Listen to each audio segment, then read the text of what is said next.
2 seconds in, I've already stuck my finger in the lens. We're off to a good start. Patricia, O'Connor, Frida, Reba Darcy here today on the Bonsai balcony. We have ourselves our Saturday drop. It is our Saturday drop. And it is an interesting looking day. Our temperatures are in the 60s. It is, clouds are rolling in and out. They say it's going to be sunny later on today, maybe like 3 o'clock.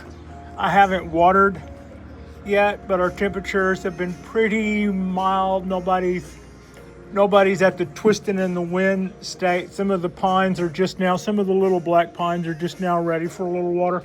Some of the ponderosas could go a little longer, could dry out. That's kind of where we're at. And this is a good time to talk about that. And this is also a good time to discuss some of the things that I haven't mentioned in a while. When I first got into bonsai, when I first got into bonsai, I was a kid in Southeast Texas, and I saw bonsai trees at a trade show that I went to with my parents and was immediately blown away. But I was at an age where I was about to find myself just being pulled away by all kind of other things, the way that tends to happen to young people. And so I found myself farther and farther from bonsai. Having like 10, 12 years old, I would go out in the woods and dig up pine trees, and I would dig up hollies, and I would dig up little oaks and things. And I would come home and wrap wire around them and try to twist them and fold them and put them in different pots and stuff. And that would have been a great time to lay the foundation for bonsai, which I was doing. I read everything our local library had, both books, and there was no internet at the time. Computers were just stuff that you heard about on TV that were going to be in our future.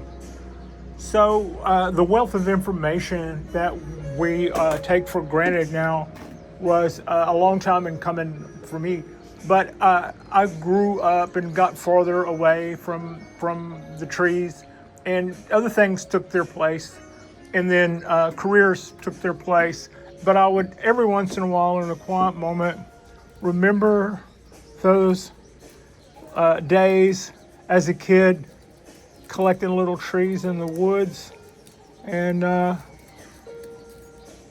so here recently, well, not recently, during COVID, I found myself locked in our apartment because we were all on lockdown, and I was thinking, well, this is the time you have to decorate that apartment, that decorating the apartment thing that you've been putting off. This is the time for that. So before I was done decorating, I had some plants left over from my original decorating idea, and one of them was this white wisteria.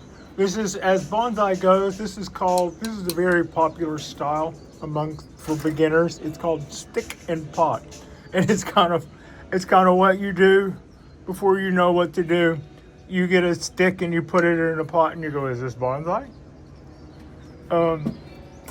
Yes, it is, because its intention by me was to be bonsai. And like art, even though somebody has a much better design aesthetic than I would have had with my first little bonsai experience after over 40 years away, my stick in a pot is no less bonsai than other people's sticks and pots, or even other people's great works of bonsai art. Now, more people would say, oh, I want this thing that this very talented and has taken years to train bonsai master. Good work and good eye always show themselves well. And the main thing, I've given away much better trees than this. I have this because it gets, after like 40 years away or whatever, this gets first tree status. It may bloom, it may not. I may have lost the part of it that was going to bloom. This is its Chinese counterpart, Chinese wisteria. And this is a Japanese wisteria. This blooms white when it blooms, and that blooms blue, I think. Anyway, what am I doing? I'm scraping away this compressed soil on the surface here and scraping away my moss that got too dry. It's fine. It'll be okay. But the purpose of that is I think the soil down here is in good shape. I don't think it's, but it's taken a little bit longer to water than it should. And that's because this moss up here, maybe, even though it helps to facilitate oxygen and water and stuff, it may also make this surface a little tight. I think our surface tension on this is up there. So I've been removing the biogold, and I have been removing all of that. I've been removing the biogold, and I've been removing this moss. So the idea is that I can now go in here and just start breaking this up a little. No, nothing more than that. And I can feel it. It just, as soon as I break the surface of this soil, I can feel that it's good and viable. All the things. But right here on the surface, it's tight. Even has a slight, in its dryness, it has a slight sheen to it, like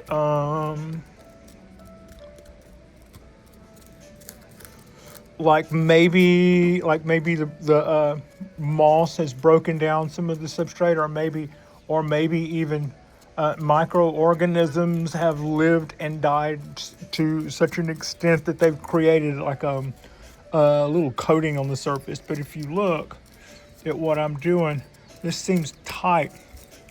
But then once I break past that little surface tightness, then it quickly becomes the kind of soil that we want. So this isn't time for a repot. This is the time just to work the top of this just a little.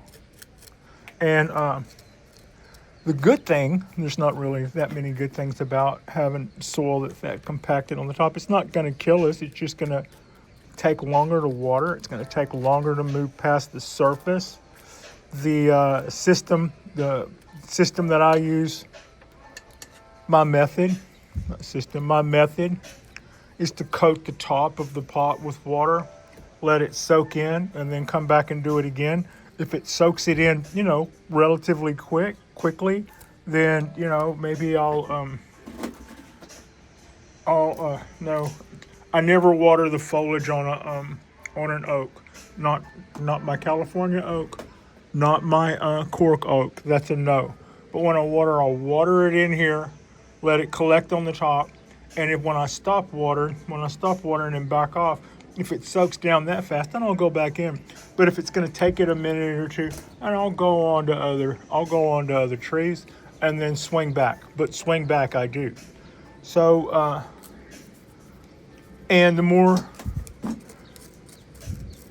more compacted your soil might be, the more you might need to do this. It's also a good idea to water from more than one direction if you can. So if I'm watering from this direction one time, if I can come around and water from this direction before I quit, the more directions that you water from, the more that once the water goes into the soil and finds its path of least direct resistance,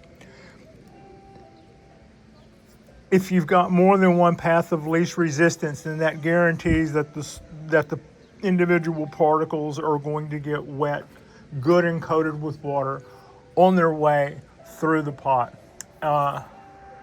So I'm not a big fan of don't miss to water. Don't get some little pump thing and sit next to your tree and do this and consider that watering. If you have a heat issue or you have some pest or predator that you think can be eradicated with mist or water, that is totally separate from watering.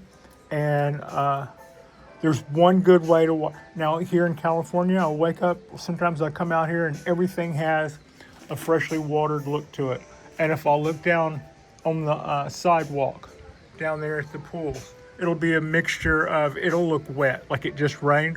But if I look close, I see that it didn't just rain, that was fog.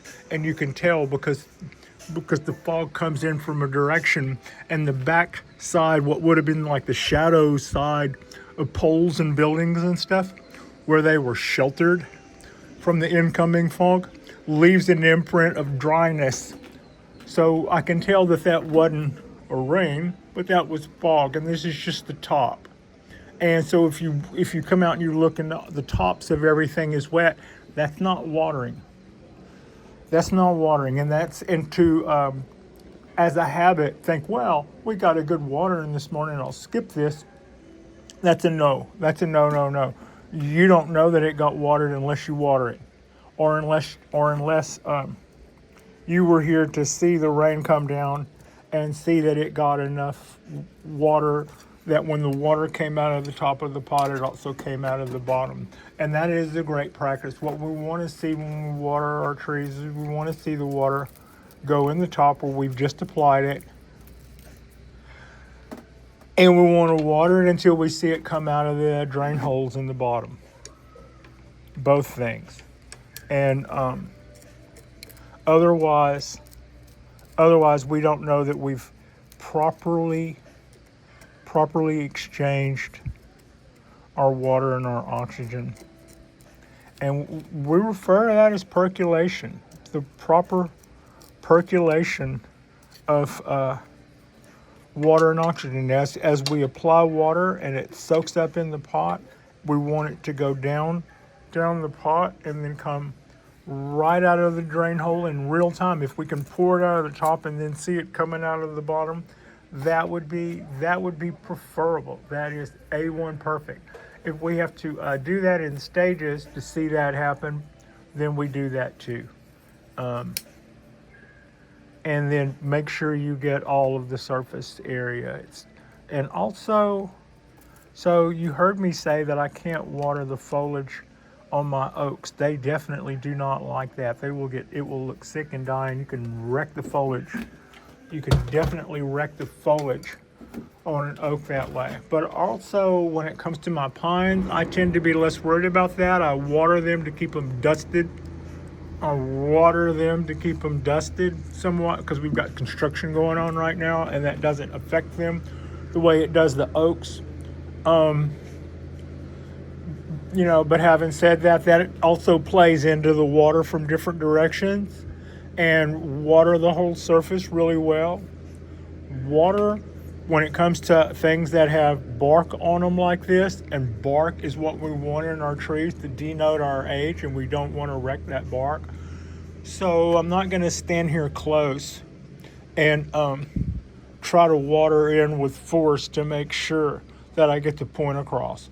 I'm going to stand away from it and water it so that the water isn't going into a highly concentrated one area. It's not important to water right here as much as it's important to water the whole area. And that's what's most important. And then we don't want to do that with a hard jet. We want to do that with about the same equivalent forces that you would get from rain. If you're doing a hard sprinkle, back that thing off. Back the distance off from your hose or whatever. You shouldn't be blasting out substrate when you do this. So that's what's going on. Those are just a little more tips about watering. Other tips. This is something else. When I first started this balcony and this as a project, we were at the time talking about what our limitations were. And, we have some limitations, but not a whole lot. There's most of the things that most people can have, we can have. we can certainly have big trees, even though we just have a small space. But that probably also, takes, I could have a couple of hundred trees in the same space that I have that round of cypress trees, right? So it's give and take, but we can have anything that anybody else could have. We can have really big pines. We can have really small pines. Now, here's something else. When I first got into this after being away for so long, I'm looking at this as a older, calmer person who could use some Zen in their life. This was during COVID. That was just perfect thing to sit back and try to propagate something with a little inner peace. It's kind of the way I felt at the time. And bonsai is perfect for that. Also, bonsai is perfect for the times we live in now. I'm one of those human beings who is under the impression that as timelines like the timeline we're living through now, it's not the best in the United States, but it's a good time to stand up and be resilient against those things that you're afraid or worried about. And heck, we've already survived a couple of pandemics, and we've already survived some stuff. So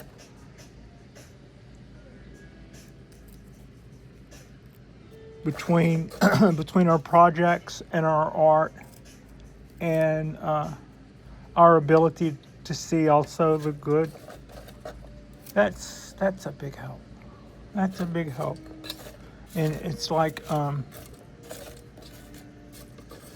when I was a kid, there was a saying, rock is rebellion. More of an adult alternative, I guess, maybe. No, I love all kinds of music. That's not true. I'm not a big fan of polka.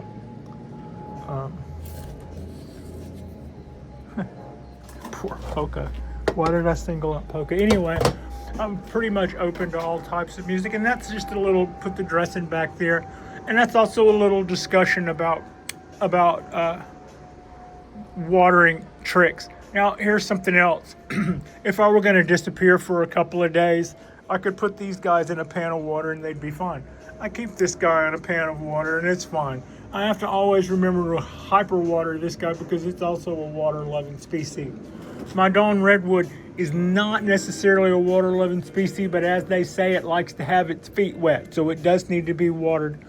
Basically, if you're doing bonsai, you need to be here, be ready with your water can in hand, ready to do the deed every single day. Even if you look at a pine tree and it was in your yard or something and you put it in a big pot and you think, well, that tree survived on rain for 20 years and or 12 years or however many years, and now it's in a pot and it's 30 feet away from where I dug it up.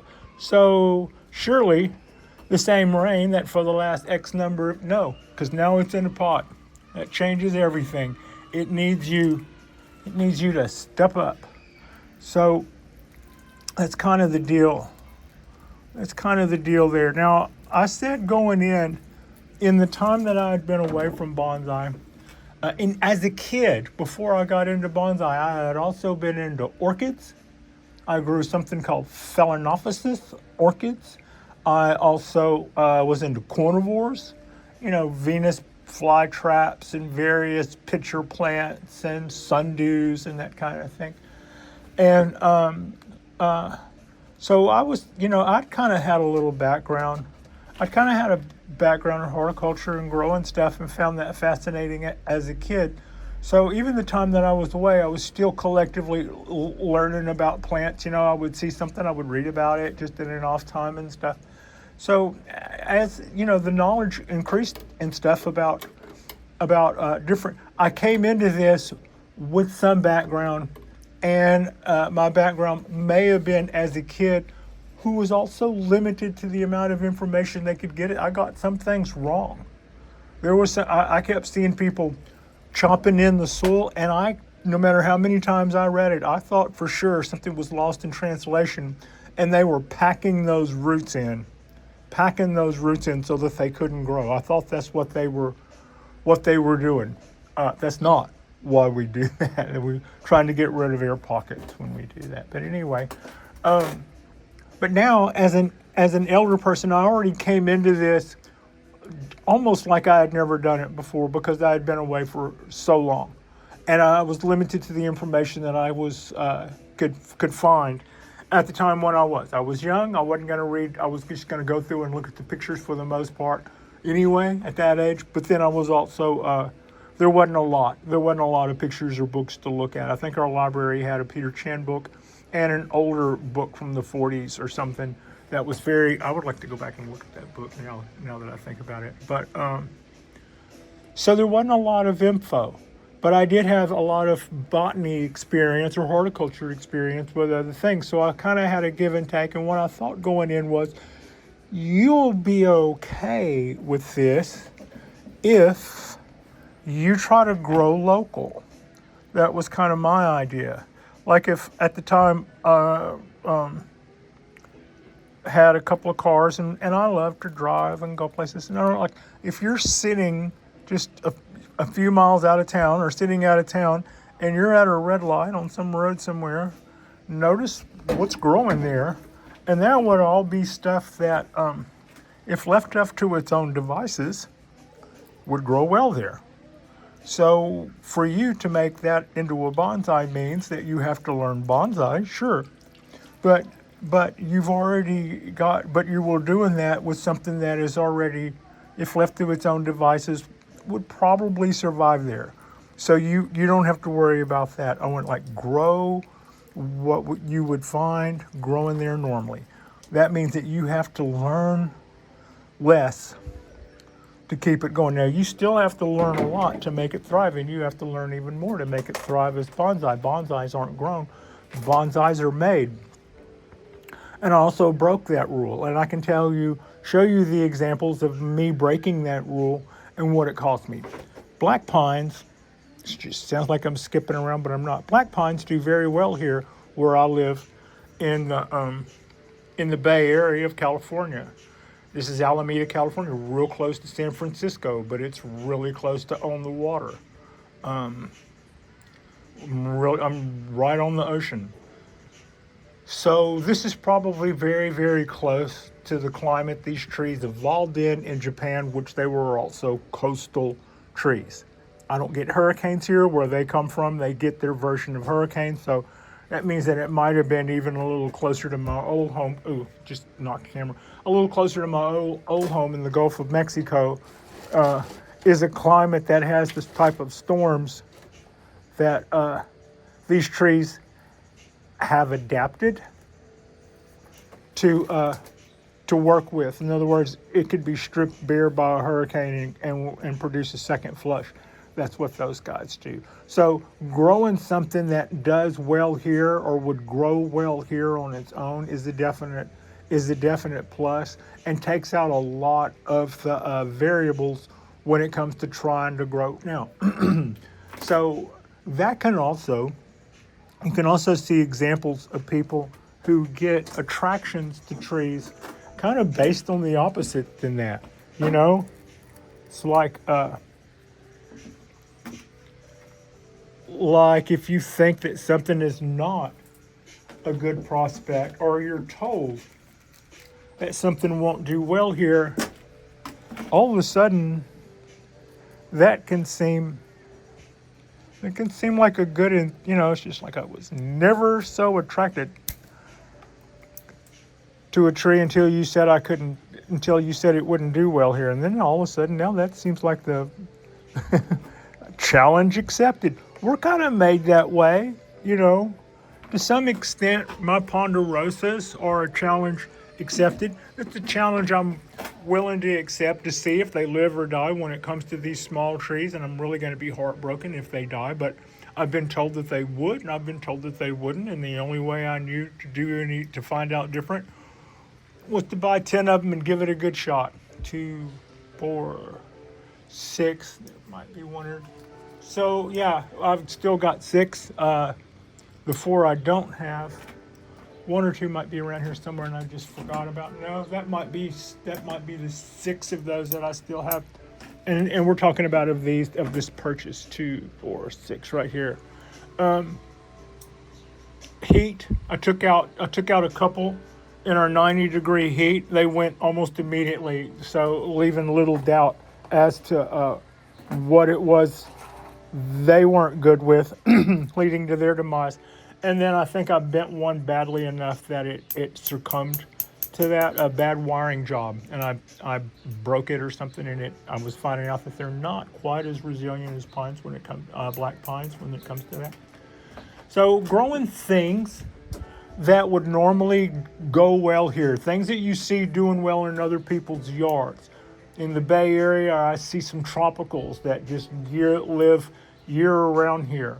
Do I have to worry about overwintering any of my trees? Was a question that we had this week. No, I don't. I have things that I could call indoor bonsai because they're tropicals, and they're not as crazy about winter anywhere, but they would survive here because our winters are frankly nothing really in the way of, you're not going to, they're very survivable to most plants, even things that are, for instance, the wisterias, if I lived in a harsher environment, they would come in during the winter, but I don't need to do that. I've given away my bougainvilleas, but they do well here. You could literally do a drive-by snatching, see a beautiful bougainvillea that you like, and run into somebody's yard with some pruners and clip off a piece. Keep that in some wet substrate long enough for it to root without drying out, and it will root without drying out, both things. So speaking of drying out, I think this side of the pot dried out. I could tell that by the way that this moss looked like it had gotten too dry on this side, and also it looks like some of the smaller foliage is not quite as happy. I don't know, it could have been reflection from the pool, but I just rotated this tree. So also when it comes to growing things that aren't necessarily in this zone, this ponderosa here is a bit of a risk when you consider that I've been told that they will or will not live here. This ponderosa here is a bonsai. It's a Yamadori bonsai. This one is a Yamadori pre-bonsai. We're grafting it with Japanese black pine it's doing good. Look at that. Anyway, that's our future talk. If we lose it, then we're just going to regraft it.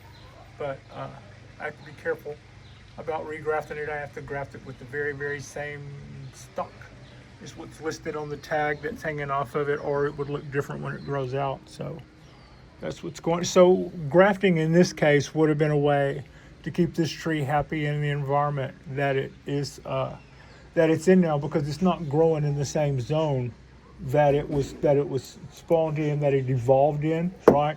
So that is definitely a consideration. Now, having a tree that is an experiment is interesting and fun, and I have time invested in these. I've got some shapes. This tree here is still showing the needle damage that we did. Some of the other trees have already recovered from their heat needle damage.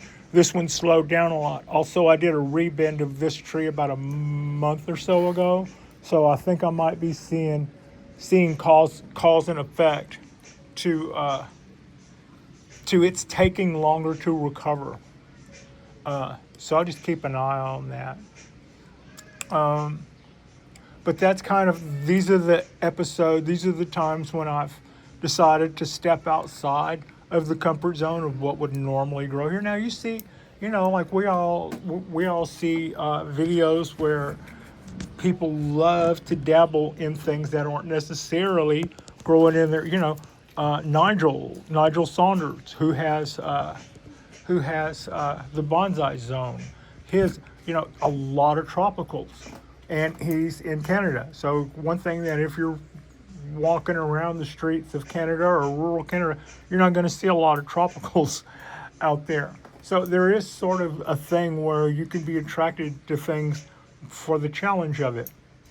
I always weigh that against, do I think I can pull it off and keep them happy? Because I don't want to think that something is suffering because of my need to press its luck. Kind of a give and take thing there. But people who are really successful at it, there's no mistaking those results. And so that's kind of what's.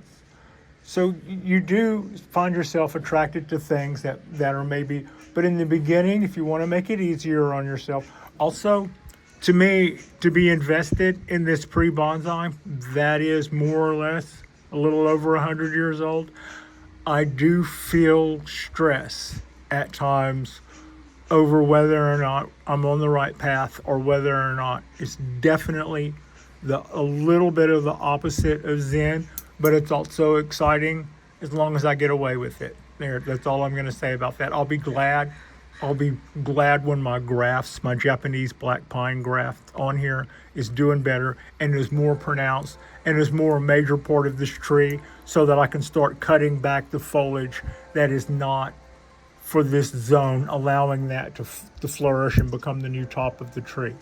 That'll be whenever I feel like I'm out of the woods and I can grow this tree with the same certainty that I can grow that 20-year from seed, that 80-year from seed, and all of those little pines in those trays, all those little pines, all those little black pines in those seed trays that we sprouted. Speaking of, I have just noticed in the last day, since yesterday, that our first several Japanese black pine seeds have popped. It looks like, I don't know if I can read too much into that, but I'm actually thinking at this stage that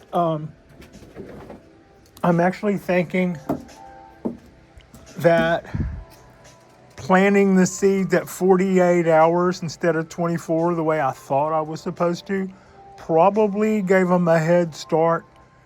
And I might be seeing that lack of head start because the numbers so far aren't bad. It just took about 4 or 5 days longer for these guys to get going. And 4 days, 3 or 4 days, we'll say that. And it also, a less impressive first flush, right? So it might be that soaking them for 48 hours, even though at the time I kind of thought that was just me being a little, it might be that was a big advantage. And already I'm seeing that's quite a bit easier to water without running through. I'm going to have a hard time doing it one-handed and hold camera.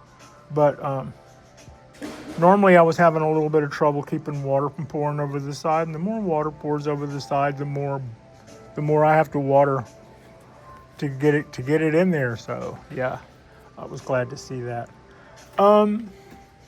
So I would say that is really a true thing about fine trees that do well locally. They don't have to be native, but find things that tend to grow well. You see growing in other people's yard, or you see growing on the side of the road when you're at a red light or a stop sign or something.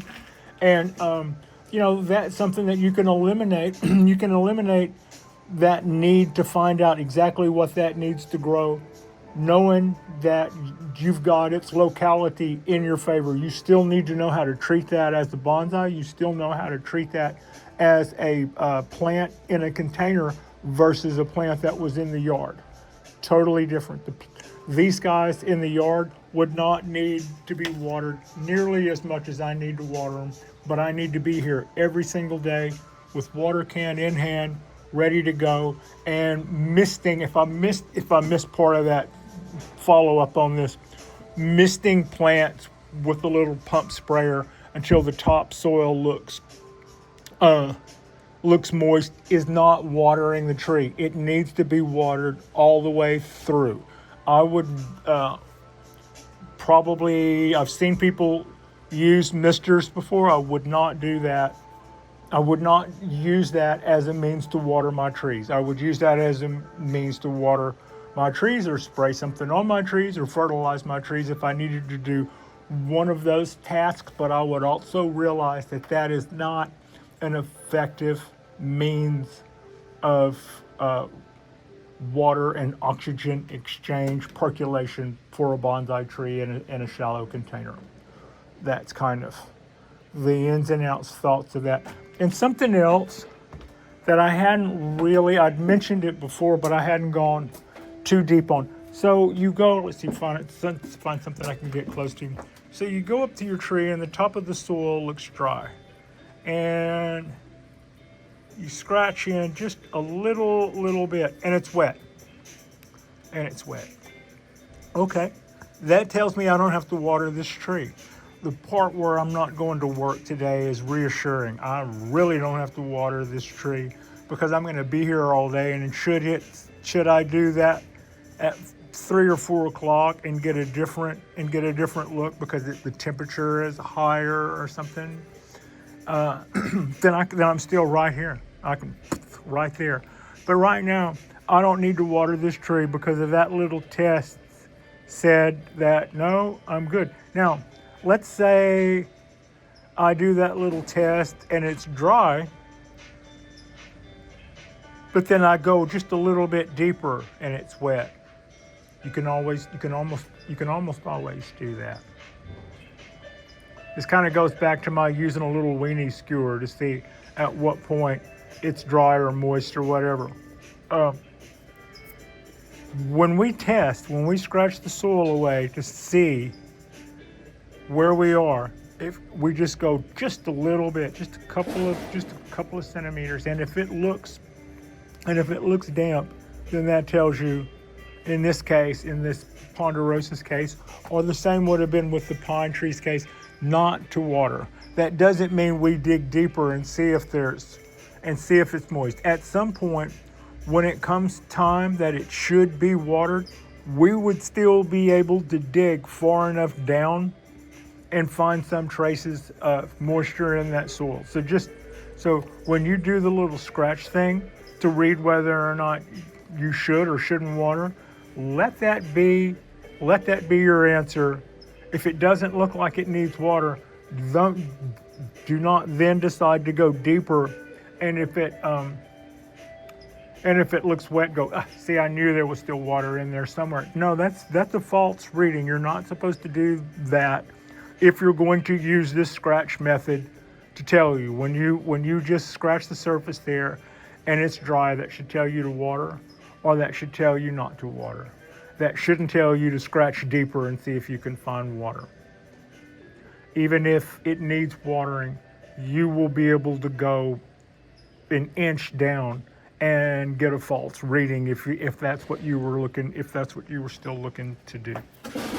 So yeah, that's a little watering tip. I don't know if I've mentioned that before. It just occurred to me the other day that like and subscribe if you guys haven't already. These are just a couple of tips for beginners. Watering is the most critical part of bonsai. If you run across bonsai, somebody says, hey, you want a bonsai tree? And you're like, that sounds fascinating, also very intimidating. Or you're stuck in traffic and just mind-numbingly losing your faith in life, and then you look up and somebody is selling bonsai trees on the side of the road, and you go, I could go from incredibly bored to enthusiastic if there was something there to be enthusiastic over. And so now you're driving home from work, and next to you is a bonsai tree with a seatbelt on it, trying not to get flipped into the dash. Cool. Learn enough to survive that tree's first day. Use that first day to learn enough to keep that tree alive for the first week. Use that first week to learn the information you need to keep that guy going for a month, and then a season, and then a different season, and so forth. The stuff that I needed to learn about feeding, the stuff that I needed to learn about insect prevention and keeping a tree healthy, that usually was good sometime after the first couple of weeks. What we need to know going in is how much light does it need? No, we can't bring it in the house and admire it for a week before we think about how much light it needs. It needs to go outside if it's a typical tree, pronto, and how much water it needs. And watering is simple, but it's also the hardest part. Sometimes you can overwater, sometimes you can underwater, and sometimes it's hard to know. Sometimes you're so worried about overwatering that you start a slow process of underwatering the tree, and it maybe looks the same. So having multiple trees of the same species goes a long way towards helping you figure out where you are on that.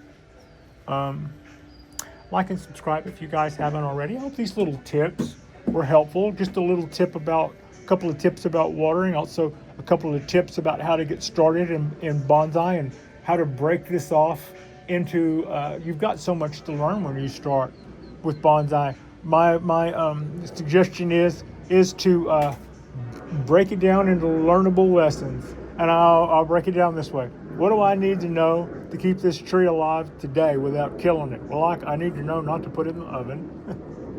I'm kidding. But I need to know that it's not going to hang out in my house and become something that's going to accentuate my living room. It's an outside living thing. And so that's what'll get us past the first day. And I need to know how much light does it need to survive. And that's what's going to get us past the first week.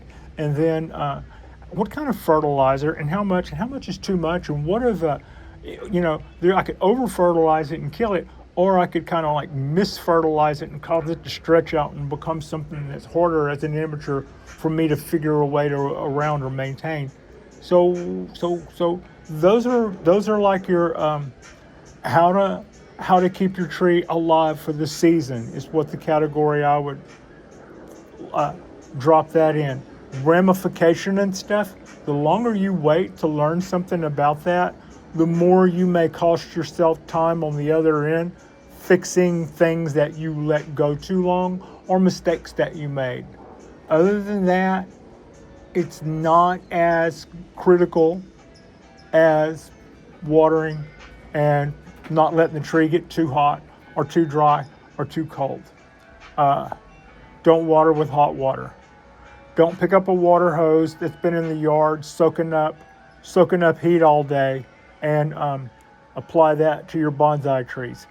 They hate that. You don't have to worry about how cold water is. If it's flowing out of the hose, as a rule, it's going to be fine to put on your trees, but they do not like hot water. Take the water hose and spray that off to the side and waste that water on just the good old green ground until it gets cool. Even if it's well water or something that gets icy cold down there, the water in that hose can heat up to a temperature that is not acceptable for bonsai trees. So that's a little tip. Okay, all right, that's what I got. I appreciate you. Frida appreciates you. And our next drop will probably, I don't know, we could do Saturday Night Live. I haven't given that. Today's a great day. I've been resting up and getting stuff done around the house. We'll very likely do a Saturday Night Live bonsai. Although, if I do, this will probably drop after that. So no heads up there. I appreciate you. Frida appreciates you. And thank you all. Thank you all so much for watching. Back up and look at those bald cypress trees here. Aren't those something? It's just